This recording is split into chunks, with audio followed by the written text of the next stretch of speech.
Osiogali Galanchtawado, Ayano Chalagi, Ayeli Gailey.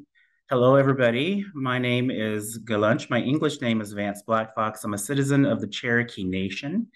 And today I'm coming to you from the lands of the Odom Druid, the Akama Odom, and the Hohokam peoples in a place that is presently known, or currently known, I should say, as the city of Phoenix, Arizona.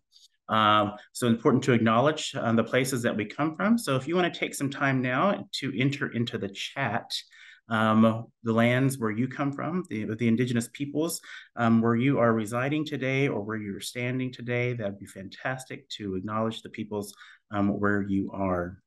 Land acknowledgement is important, and it is a task of the church task that the church takes seriously and has been affirmed by our church-wide church council through our declaration to American Alaska Native people. There's been a memorial that has been included in the last year. So it's something that we practice in this church for the sake of remembering the indigenous folks where we come from and upon whose land we reside and stand. So thank you so much for doing that in the chat. I do want to say that it is while we're putting the tribal names in the chat this evening, we will be having some time for questions and answers. If you do have a question, we want to use the other feature that is found at the bottom of your screen, the Q&A. So if you have any questions that arise for you during our conversation tonight, please put those in the Q&A so we can manage those. We may or may not be able to get to all of those tonight, and I apologize if we cannot, but we will get to as many as we possibly can. So remember, put your questions in the Q&A. And thank you, folks, for entering in the tribal names of the places you come from. We have some folks from the Dakota lands, from Chippewa, Ojibwe, Ho Chunk, Pawtucket, the Blackfeet territory. Fantastic. So a few different places, and we're certainly glad that all of you are here this evening. You know, it has been an incredible couple years, and you don't even know it.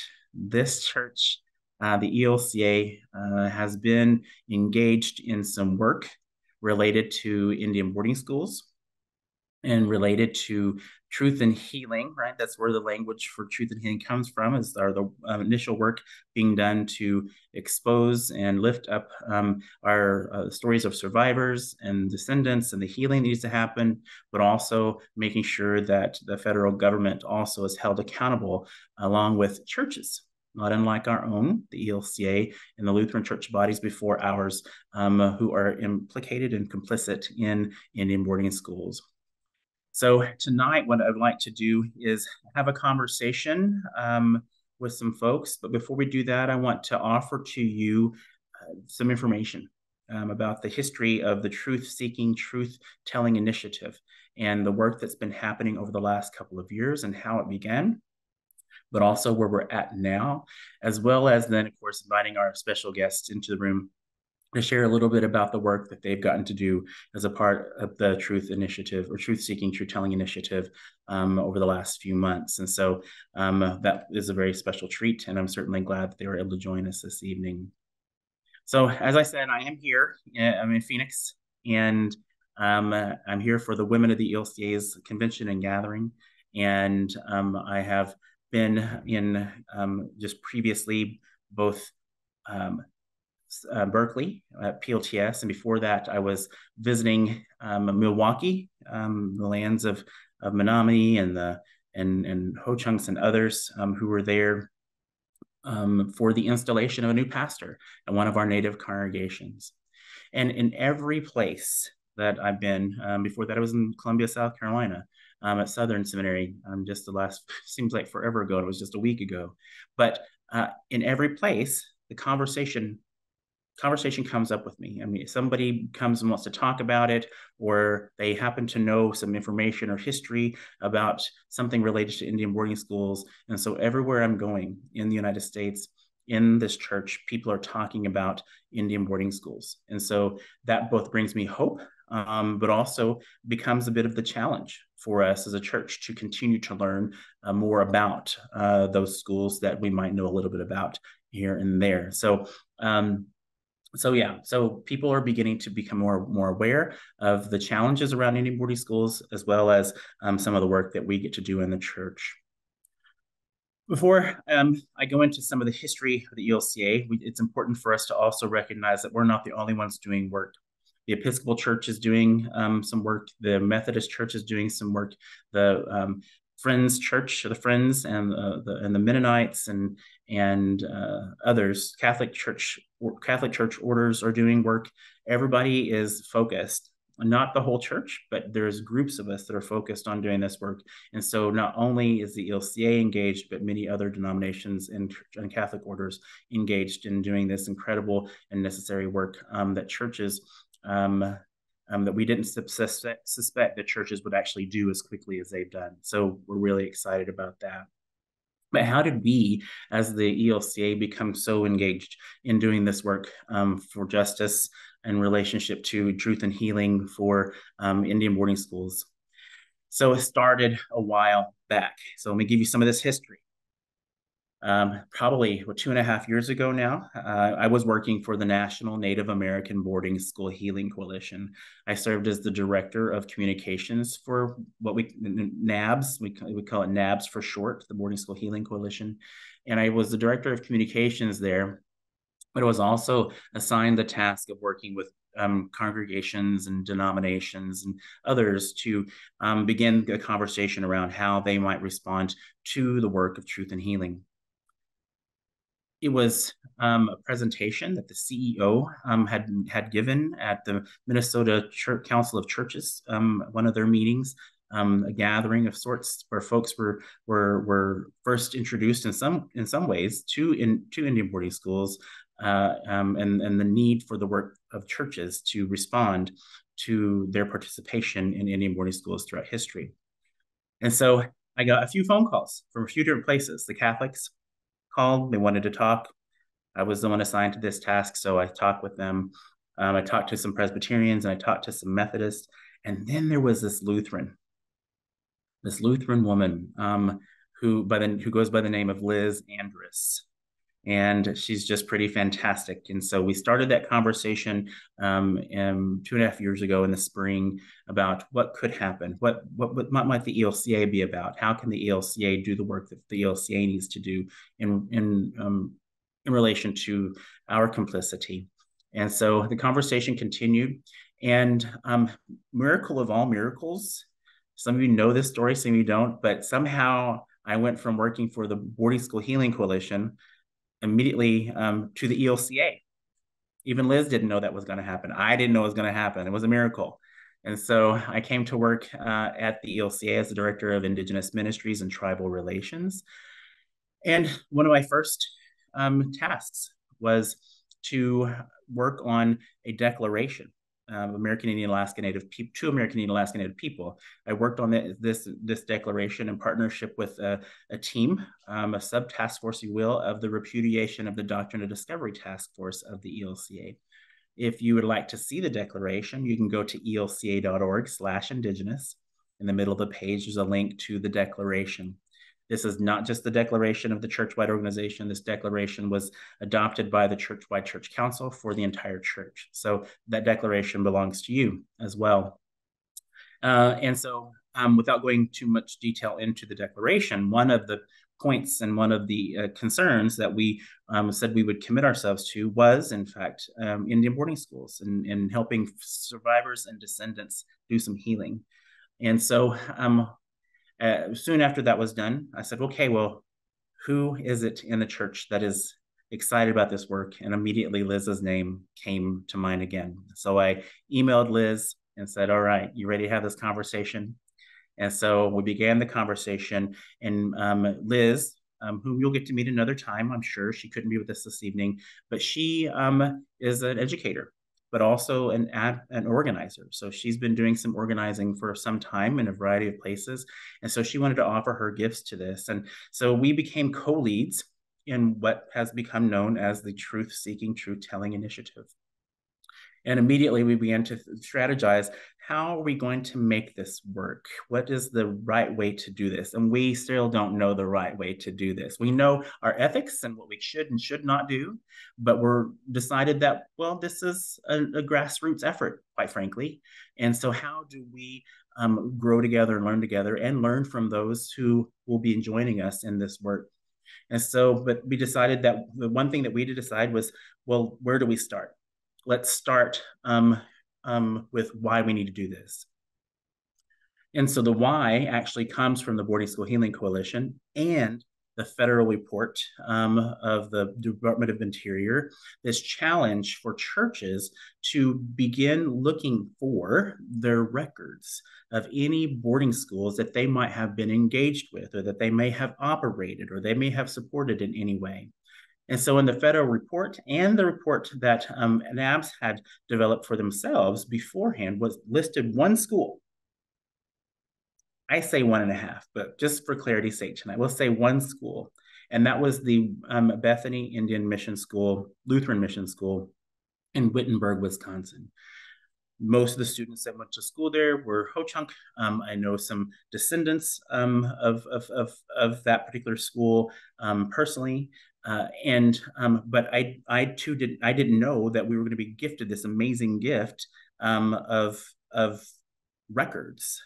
So as we began focusing on the area where we want to do the research, Wisconsin happened to be one of the places that we focused. So we decided to focus on in Michigan, Wisconsin, Minnesota, and Iowa, just to begin the work and to build a model for how we wanted to do this work, to call in peoples in that area where a lot of Lutherans happen to have settled, right? Where schools were probable, that were operated by Lutherans.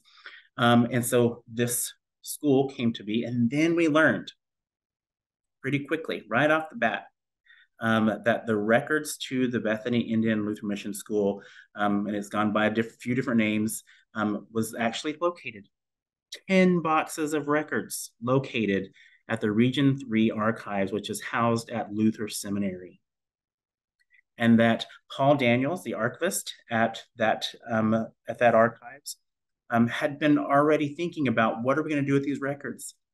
And wanted to make sure that he was able, in all these years that they've been there, he was taking care of them and protecting them, and then thinking about, well, what's next for them, especially as this work in Indian boarding schools continues to grow around the country. And so we connected with Paul, and he became one of our leaders in our, and he couldn't be here tonight. Either we'll have another conversation with Liz and Paul another time down the road, but we had an opportunity here, an opportunity with Paul and others to figure out, what are we going to do with these particular records. So the one school that was on the list, we happen to have tons and tons of records that have been preserved. What a gift. What another miracle has happened, right? Because many, many schools throughout the country, for other churches, the records have disappeared. We can't find them. Maybe they're hidden. Maybe they're buried somewhere, or maybe they're just gone, because the import of Indian people, or Native people, indigenous peoples in this country is not very high for a lot of people. And so to retain those records, why would we do that? Is the attitude, quite frankly, of a lot of people in this country. And quite frankly, the federal government. So there are examples of how the federal government didn't require the protection of records related to Indian people across the board, whether it be Indian boarding schools or financial records, or records related to land or what have you. So this is not a surprise. But for us, the one school on the report, we have the records. So So immediately, there was a team that was formed that Paul Daniels led, of folks to investigate what records we had there, to catalog them, make sure that we know exactly what exists in those boxes, and then to begin figure out what we do with them next. And so that process, and to be able to witness that from afar, has been one that I've been so impressed by. I'm so excited by. And we all should be. So we'll get to hear a little bit more about that here in a bit from some of our guests. But while we were also being excited and shocked and doing some work around the boarding school, the boarding school that was in Wittenberg, Wisconsin, other teams began to grow out of the work and the groups that were, or the peoples that were gathering. So over time, I should back up a little bit. Over time, we began having quarterly gatherings, and we began sending out requests or invitations, I should say, through synod newsletters and other forms of communication to invite peoples in those 4 states, which were 15 synods, to be a part of the conversation. And over time, we've had over 250 people who have engaged in some way with us. And now we can say that we have almost 60 people who have in some way engaged in the research, some at much deeper levels than others, but we are thankful for those who have given any energy to doing some investigation, right? So beyond the school at Wittenberg and the records that were located at Luther and Region 3 archives, the other work that we wanted to do was focused on how might the Lutherans, since there was only one school on the list, how might Lutherans been a part of supporting the other schools that were around? So what might there have been a Methodist school or two, or an Episcopal school or a Catholic school that Lutherans somehow supported? Was there a farmer that supplied any foods to any of the schools? Was there a farm where the children were farmed out to during the summer months for free labor that happened to be Lutheran? Did any of our women's groups or any of our congregations provide any financial assistance to the Indian boarding schools? And while we leave the value judgment of right or wrong alone for now in regard to those actions, we want to find out how we were supportive or how we were engaged as Lutherans and those of us who have Lutheran heritage in the operation of any school that existed across the United States, any of the 400 and plus schools. So it's likely that our generous hearts as Lutherans somewhere, somehow engaged, and we may or may not find that information, but people have been doing the work. We have a team of folks who were going through old in the libraries there at Luther and other places, going through the old Lutheran Heralds and other old newspapers and other news articles and things that might have written about Lutherans, and how and then they're scanning through every single page just quickly to see where Lutherans might be named and around any type of Indian boarding school. So the work is being done in pretty tedious ways, and we have some people who've been very committed to spending time to doing this work in deep and tedious ways, and that's the type of research that needs to happen. And I'm thankful that there are people who want to do that. I don't know if I have it in me. I don't know if I have it in me to do the work that some of these volunteers have been about over the last year plus, as we investigate both the Bethany School as well as many other schools in the area. So exciting work is being done. Deep history or deep digs into history are happening. We do have a set of ethics that we certainly abide by. They're not a long list as of yet. We're continuing to add to that as needed. But the first and foremost, and the most important to me, is that the records, any records that we find, whether they are a beautiful set of preserved records at Region 3 archives, or if it's any of the information that comes from any of the magazines or newsletters that we're researching, or if it's any of the stories that are being held in church basements or by congregational members, all of that information is first and foremost the information and property of Indigenous peoples. We are not doing this for the sake of the church. We are doing this for the sake of Indigenous peoples and the very right that Indigenous peoples have to know what happened to their ancestors in these schools that were operated and funded by the federal government and our churches. That's an ethic. The other ethic would be making sure that we're not sharing the information inappropriately in certain in places or publicly. It's not our information to share, so we're gathering and protecting it, not unlike Region 3 Archives did for so long with Bethany School, but we too are figuring out how to care for the information.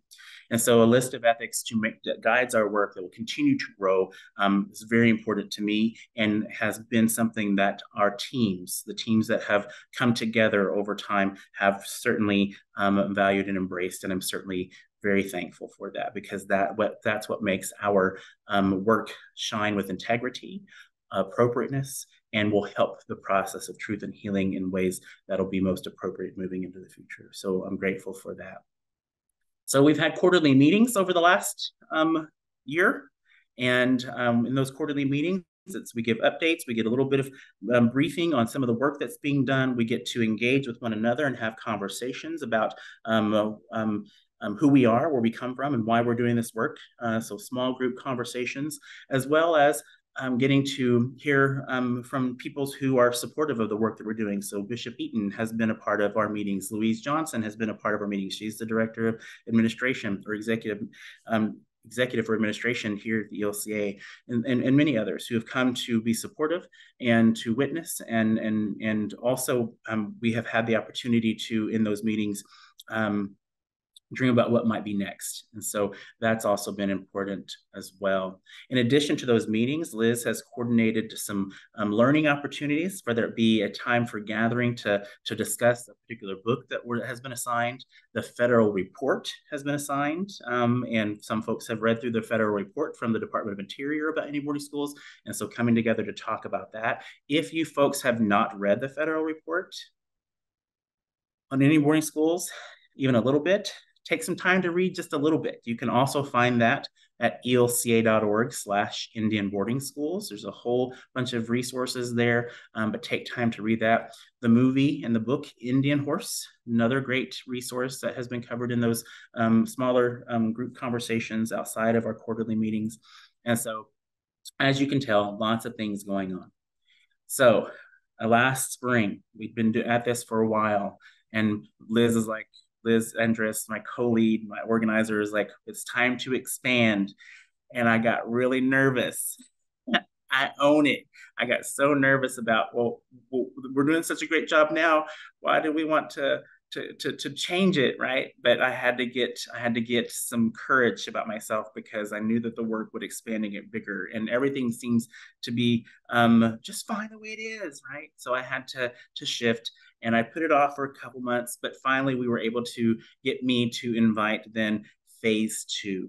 And so phase 2 adds then 10 more synods, I believe it is, or 12 more synods. So we went from 15 synods to 27 synods. Is that right? I did my math wrong there, sorry. But whatever the case, 15 synods to 27 synods, that is 12 now. So, and that will complete regions 3, 5, and 6. So for those of you who might be outside regions 3, 5, and 6, just know that we will be opening up phases 3, 4, and 5, and you will be invited to be a part. If, however, you're already decided that you want to be a part, or if you are already a part of regions 3, 5, and 6, you can also go to elca.org/indigenous.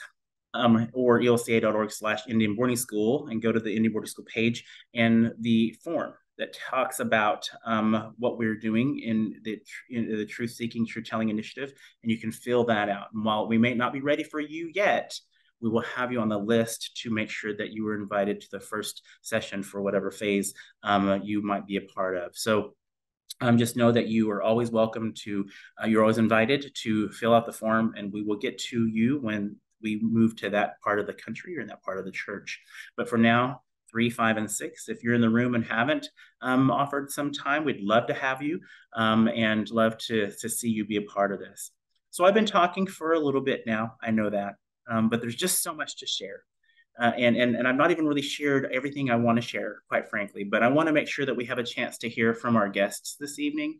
So if I could invite Susan and Caleb and Jessica to join me here in the presentation screen, that would be fantastic.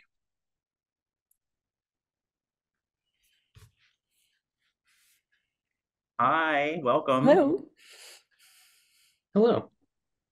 I think Jessica's still here. Maybe she is.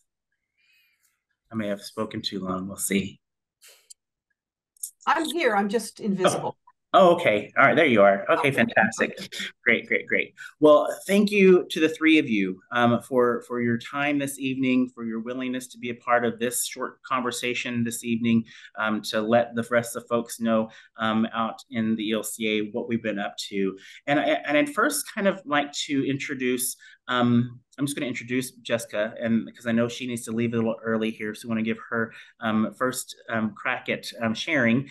But I'd like to introduce former Bishop Jessica Christ of the Montana Synod, who also serves as the co-chair of the Repudiation of the Doctrine of Discovery Task Force here in the ELCA, and has been doing that for the last 2.5, 3 years, and has led a great team, and a lot of work has been accomplished there. But Jessica's faithful to showing up to our meetings, even though she's not quite 3, 5, and 6 yet, I don't think.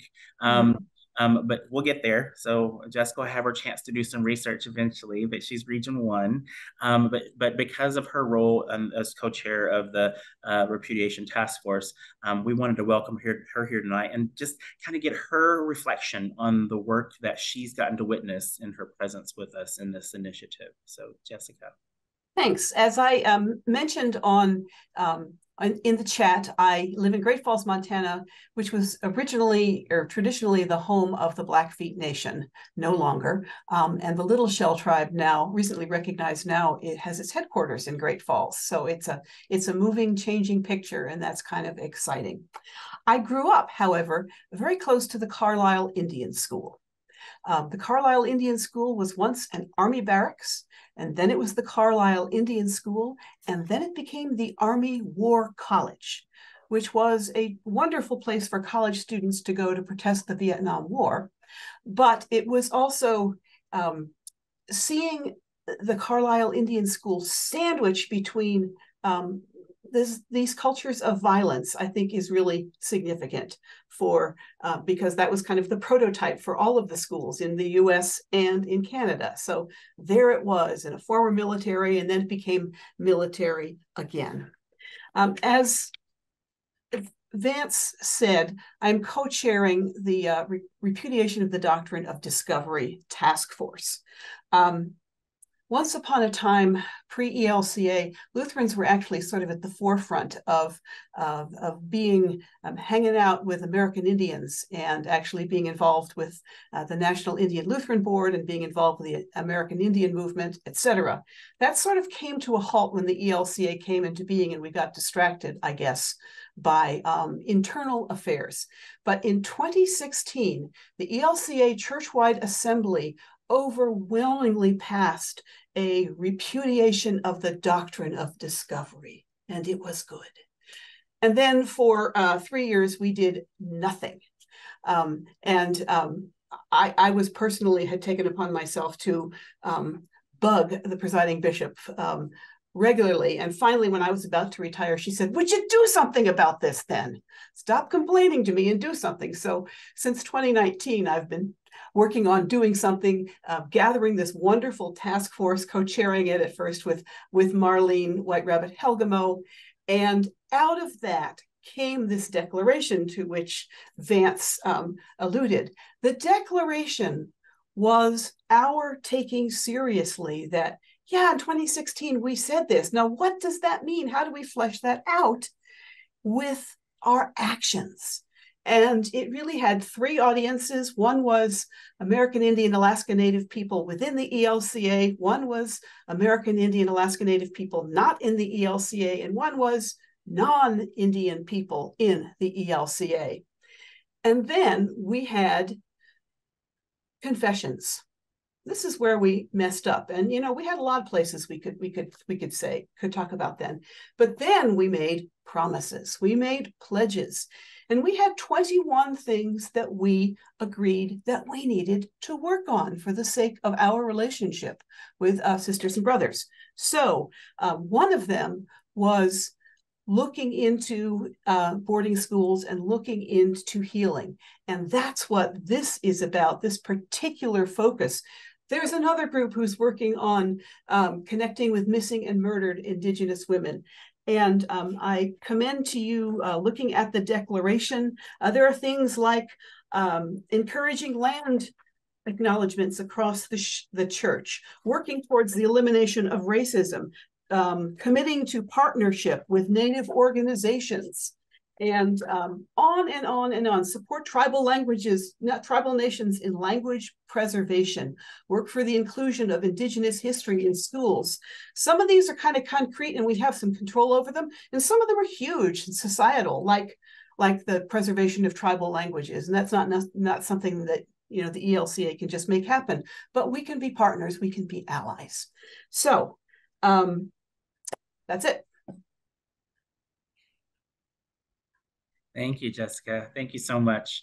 I want to also now invite our other two guests to have a chance to share, and we may be able to get Jessica back on the screen before she has to take off, but want to ask Susan and Caleb if you just take about 30 seconds to introduce yourself, and then I have a question for both of you. So Susan, why don't we start with you?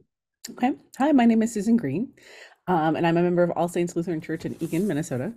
And I work on the research team. Okay, so it's all the kind of nuts and bolts of how this data gets collected, in part because my day job is I'm a professor at McAllister College in St. Paul, Minnesota. Fantastic. Thank you. Caleb. Hello, my name is Caleb Rollins. I am in Minneapolis, Minnesota on Dakota land. I work as the office manager at Christ Church Lutheran here in Minneapolis, and I'm also pursuing a master's in the history of Christianity at Luther Seminary. And I've been working primarily with the archives team, doing that work that Vance mentioned, but also a little bit with the organizing team as well. Absolutely. Thank you very much. Thank you for the introduction. But the question I have, and and I don't get to be a part of all the research. I got a couple other things I'm doing. So certainly thankful that you have taken time to do the things that you've done. But can you share, we'll start with Susan again, but can you share a little bit of what that means to be on the research team and what you've gotten to do over the last year or so, and what you've learned maybe, or what on behalf of the church? I'm sure you have a lot to teach, but what you've learned on behalf of the church, and anything exciting that you can share with us about the work that's going on in the research area. Yeah, I'd be happy to. So, because I think I'm kind of the lone academic in that crew, I get lots of questions like, so what format should all these files end up being in? Or, should we use MLA or Chicago style or something like that? So those kinds of nuts and bolts, kind of nitty gritty questions, that's kind of been part of my job, is figuring that piece out. And then I have some very generous colleagues, because I'm a scientist by training, by the way. I have some very generous colleagues at McAllister who in the history department who have been very kind with all of my, so if I buy you a cup of coffee, can you explain to me the best way to start up a digital archive? And they're like, sure, Susan, this is what you do. And so we have generated, working very closely with Liz, and then a couple groups, Pamela Black and Jean, last name escapes me at the moment, who have essentially completed a couple of their research projects already. So in one case, the Lutheran Herald. So Jean and her team went through the Lutheran Herald at, I believe, Luther Seminary. And so we have collected over 1,000 records from that particular magazine. In fact, she even got brave and figured out how to translate the original Norwegian version. And so we actually have all of those records now. So we kind of decided on a note card. So we came out sort of like what you did in high school, how you filled out those note cards back when at least back when I learned it, you wrote out these note cards. And so we made it all digital. And so we've collected a lot of information from the Lutheran Herald, and then Pamela Black has been working at the Wisconsin archives, looking at things on the Bethany School, but also on anything else in Wisconsin. She's kind of had a broad mandate to kind of look at a bunch of different things. So my job is basically to support those folks. So I'm the person who sets up the data collection tool, and I'm the person who takes all the data and, as of today, puts it on the ELCA's servers. That's a big change for us, as we're now moved out of my personal Google account and into the ELCA's stuff, which is a big important step for us. So those are the kinds of things that I do. But yeah, no, it has been fascinating because I get to see little bits of what everybody's doing, which is wonderful. And it's really, really fascinating to see what they've come up with because I wasn't sure how much data there was going to be, but there's a lot. And I think we've done a good job of trying to make it accessible. So again, as Van said earlier, this data doesn't belong to us. It belongs to the Indigenous people. And it belongs to the survivors and the descendants. And so we want to make it so that folks can find this information as easily as possible. So that's kind of my mandate, I think, if you will. Yeah, that's great. It's been fascinating, and Susan's had to wait on me to figure out with the ELCA how to make that transition happen. So we've mainly made it happen, and we did. And we had a great help from our IT folks to make that happen eventually. And so I'm thankful for that, and thankful that we're getting to store it in a secure place where it can be backed up and taken care of, and yet we also still have access, very close access to it. So thank you, Susan, for all that work, and I want to hear a little more from you here in a bit. I have another question for you. Okay. Caleb has been there at Luther, at the Region 3 and Luther archives. And so I'm working on working on the Bethany archives. And so would love to hear from you, Caleb, about what that work has looked like, what your team is about, and the actual work that you've gotten to do and offered to this process.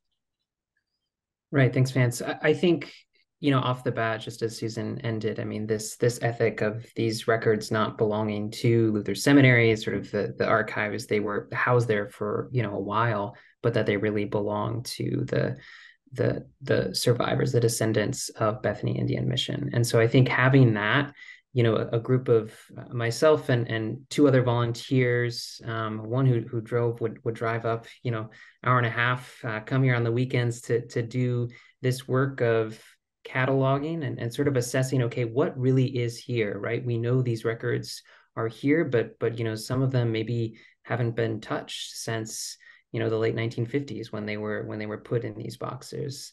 And so it was really sort of meticulously going through what is here. There were some notes on and some labels on. I was really looking at a lot of the financial records, and some of these books said, this financial records from this year. And I would look through the book and I would say, well, that's about 2 years off. So we'll make sure that that's correct as we're sort of putting this together. And I think it was important for us that we really tried to look at every single piece of paper or sort of photograph that was in those records to make sure that we were able to say sort of what's there. That's a part of that truth-telling process. And also, as we were going through, one of the things that we tried to mark was, here's, this, we know that in this particular item, there's a list of student names, right? So sort of identifying, okay, this is a place that we want to make sure, we highlight and maybe sort of preparation for any sort of like future sharing or sort of that process of healing and truth telling. And then also, Susan, maybe some more research pieces, the questions that we have for you, right? So as we're going through and saying, okay, well, what does this actually mean? What sometimes, even though, I'm working on that Master's of History of Christianity, I'm not quite there yet. So maybe once I'm done, I'll know how to answer some of these questions better. But, archival materials, sometimes we don't know sort of what was meant or sort of what's there. And so sort of marking some of those pieces for further research. But I think for myself and the other volunteers, I think just the approach of really taking this seriously. So Jessica was talking about, that declaration and how do we take this seriously? And I think we tried to take this work seriously. If this was sort of, it's important, these records, these stories that live here. And so that included everything from, making sure that the room that we had these, we were working on was always locked, and that we continued to steward that as we're doing this catalog work. As we worked through it and sort of put together this initial assessment and catalog, we've now have moved it to the ELCA's National Archives, just outside Chicago, and sort of preparing that for those next steps of sharing with whether it's tribal authorities or the federal government and their reporting, or the National Native American Boarding School Healing Coalition. And that's something that Liz, she also drove those records, right? She's doing everything. She's organizing, helping us get started, but also doing that work of carrying. And so that's just sort of what the work in the archives team was like. Fantastic. Thank you, Caleb. Thank you for that overview. It's every time I hear, that you got to, or you get to be a part of that process of seeing stories and reading stories and seeing names and knowing a little more intimately the story of the Bethany Indian Lutheran Mission has been tremendous. So thank you for doing that work alongside the other volunteers who are offering their expertise and care to those stories. I'm really grateful. Jessica, I know you got to get going here in a minute, but would love to hear from you before you go. Just maybe what your reflection is on our quarterly gatherings, and if there's any words that you have for those of us in the room who are visiting this evening. Well, the quarterly gatherings are fabulous. And it's really exciting to watch this kind of unfolding in progress. I realize that it's unlikely that there will be any other opportunities like this particular school because it's been so well preserved. But it sort of gives us the gold standard.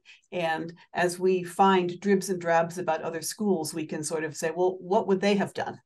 What would Susan do? And find out about that. I was recently at a Jesuit, a mostly burned down Jesuit former boarding school, and began to look at the names of all the people, of all who was whom in the graves, and there were unnamed children. And I haven't yet talked with a Catholic bishop who's brand new about that, but it gives me, it's been a model and also a challenge, and also I think a gold standard. And it's really exciting to see what you folks have been doing. So thank you.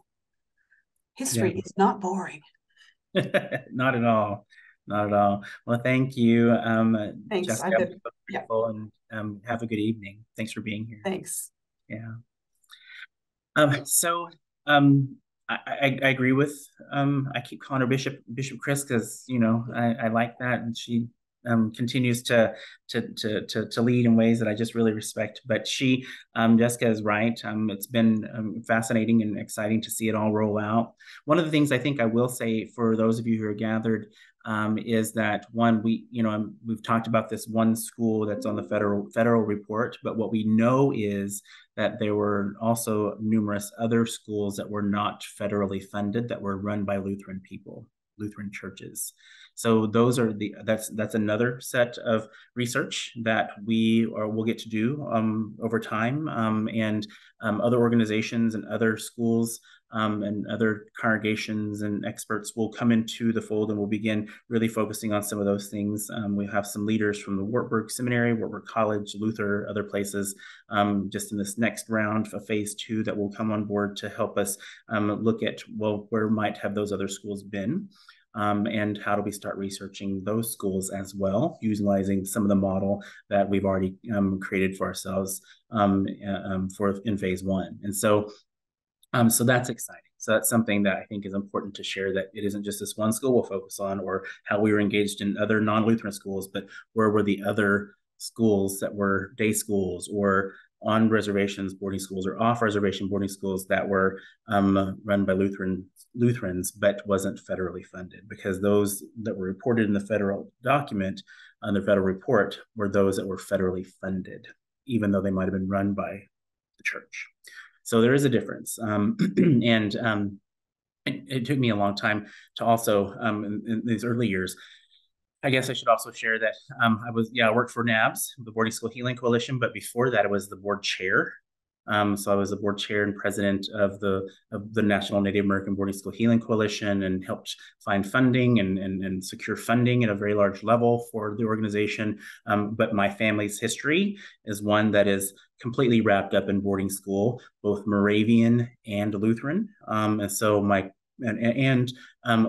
funny enough, my two of my grandmas and many of my aunts and uncles went to boarding school but they didn't go to the Lutheran school in town. They were sent in other places.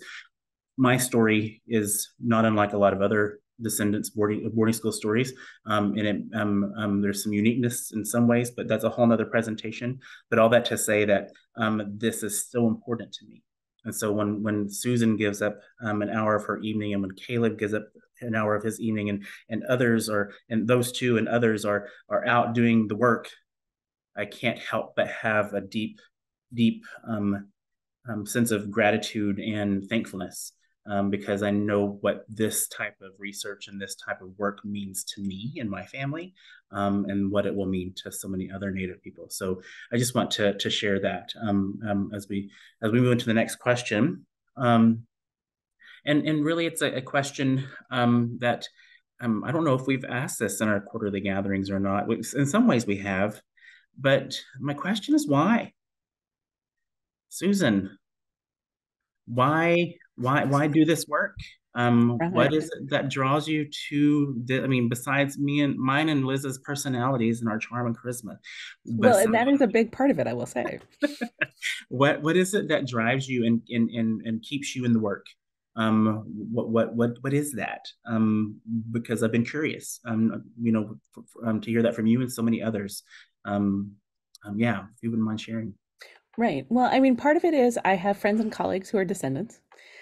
And so I've heard their stories over the years. They've been gracious enough to share some of those stories with me and the impacts that it's had on their families.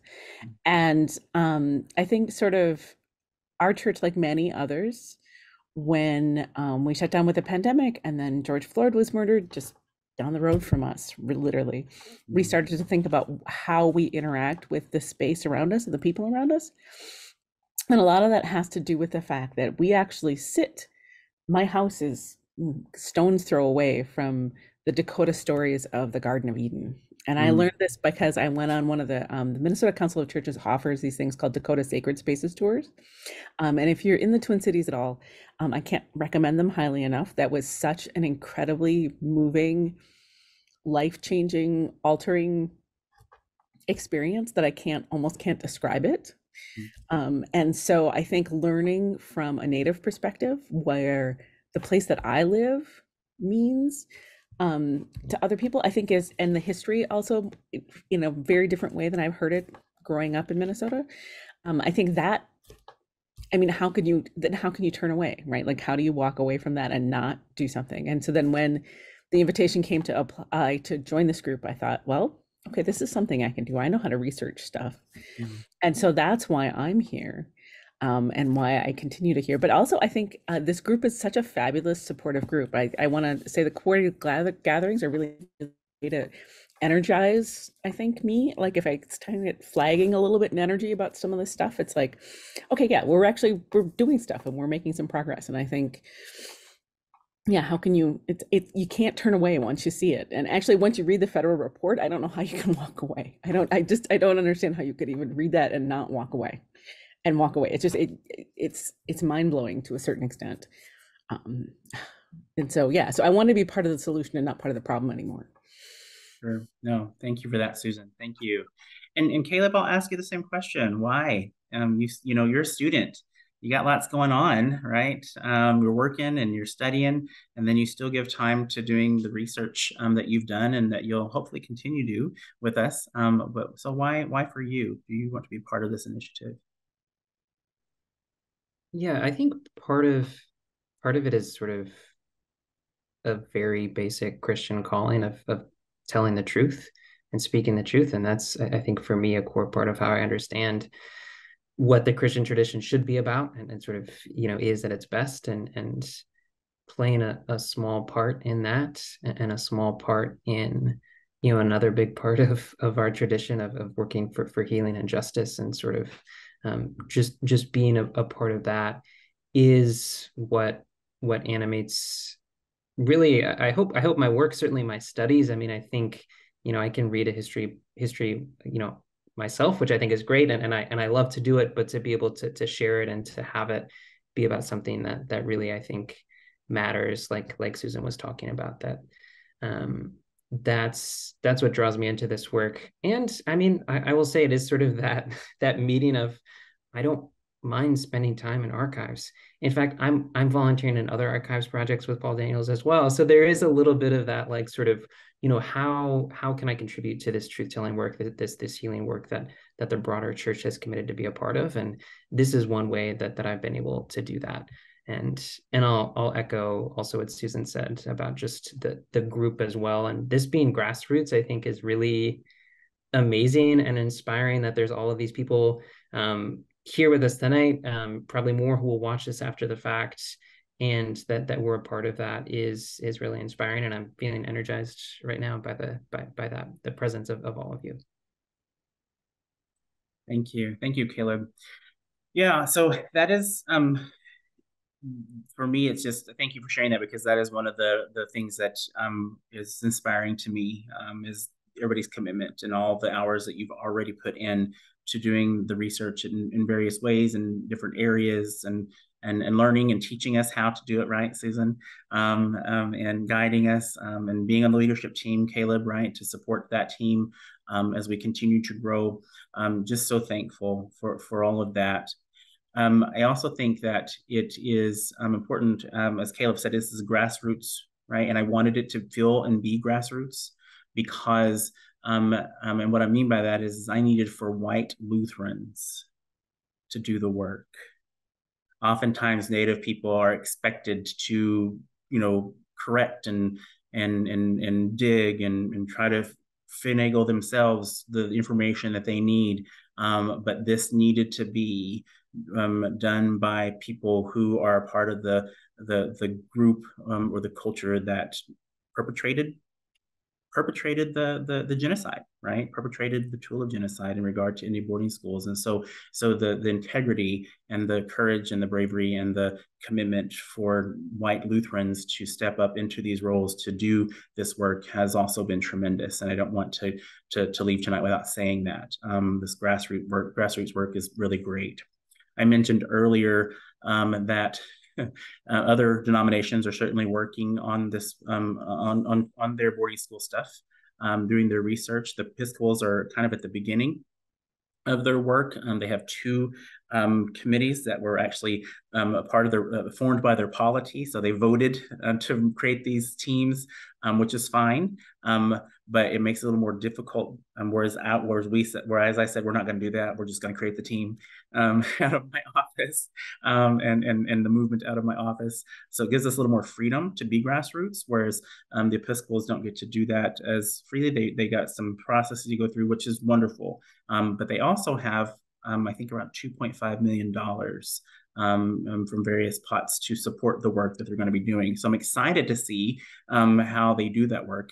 They've also invited me to be a part of one of those teams. So I'll be representing the ELCA in that work.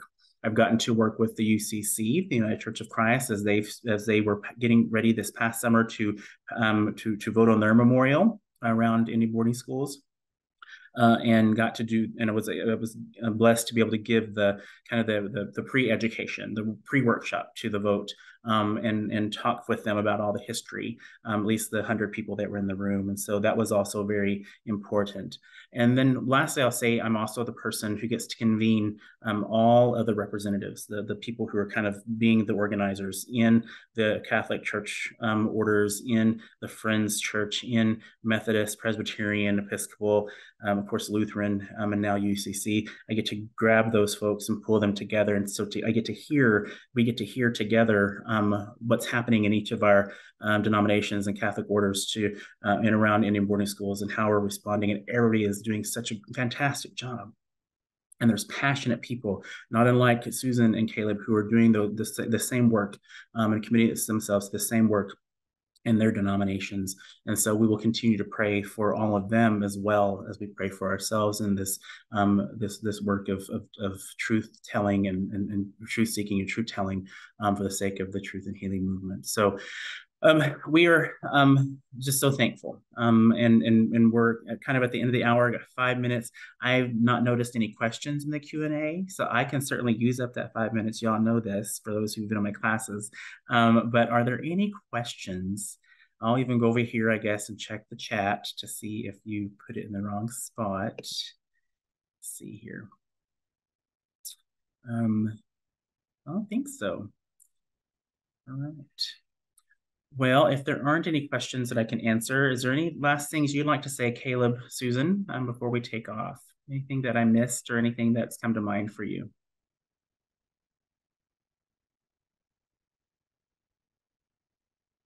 I guess I just want to share how rewarding this work is. I mean, it's difficult sometimes, really it is, but I have always been incredibly grateful for what I've learned and the people that I've met. And so if anyone's thinking about joining us, I would encourage you to do it. It's a really great group, and we learn some really interesting things together. Great, thank you. Caleb? I don't think I can say anything better than what Susan just said. So come on, join us. Join us in the work. It's important work, it's serious work, but we also have a great group of folks, you're right, I agree, who have committed themselves in various levels. And two, I guess I should say that you don't have to be a researcher or an academic. We have folks who have never done research before, who are just passionate about this work, who have found a place to do something and to research and to read and to be supportive in a variety of ways. So if you're not a researcher, I'm not a researcher, right? That's not what I do. But certainly many others also have joined varying levels. So note that we need all the gifts that we can possibly get. Caitlin has just put into the chat the webpage address, elca.org/Indian boarding schools, the form to offer yourself to the invitation to offer that we're giving you to be a part of this work. That form is located there. So check it out, read some more. If you have any questions, certainly contact me. Happy to answer some more. We'll have another session after the new year. We'll have some other folks come and share some more. Maybe we have Liz in the room to share her perspectives on this work and the organizing of it all, because it's quite a blessing. So, well, thank you, Susan, Caleb, for taking the time out this evening for all the work you've done over these last many months, the important work. As Caleb said, the archives for Bethany have moved into a new place. We're looking at how we digitize them and certainly do want to do it right. My friend Stephen Curley, who works for Boarding School Healing Coalition, has entered the room at some point in time this evening. So I've gotten some information and some tips from him on how to do that in effective ways. But his work at Indian Boarding School Healing Coalition is tremendous also. And so if you need to look at their webpage, which I think you should, it's boardingschoolhealing.org. boardingschoolhealing.org. Go check out all the resources and all the information they have there. That's also very important. So as we close tonight, I'd like to pray for us, if that's all right. If you'll join me in prayer, I'd love that. The Lord be with you. Creator God, great Spirit, we give you thanks for this time together in this virtual circle, for all those who have come to learn and to learn more about the Truth-Seeking, Truth-Telling Initiative. We ask that you bless them as they continue to think about how they might do more for the sake of truth and healing and for justice for Indigenous peoples, whether it be with the initiative or in their own congregations and their own communities. Might we be set on fire for the work that needs to be done to not only to tell the truth and to do some healing, but also to think about how we repair some of these relationships, how we might be good together in this space. Be with us as we continue this work in the initiative. We especially give you thanks for the gifts of Susan and Caleb and all those who are on their teams who have continued to be faithful in this work. Might they be blessed and might they continue to be on fire for this work as well. We give you thanks for all the gifts that are in this room. Might we use them for the sake of your glory and for the sake of the grace that you have given to us here in this place. All these things you pray in Jesus' name. Amen. Thank you all so much, and I look forward to seeing you soon in Indian 101 and Introduction to Truth and Healing soon. Have a good night.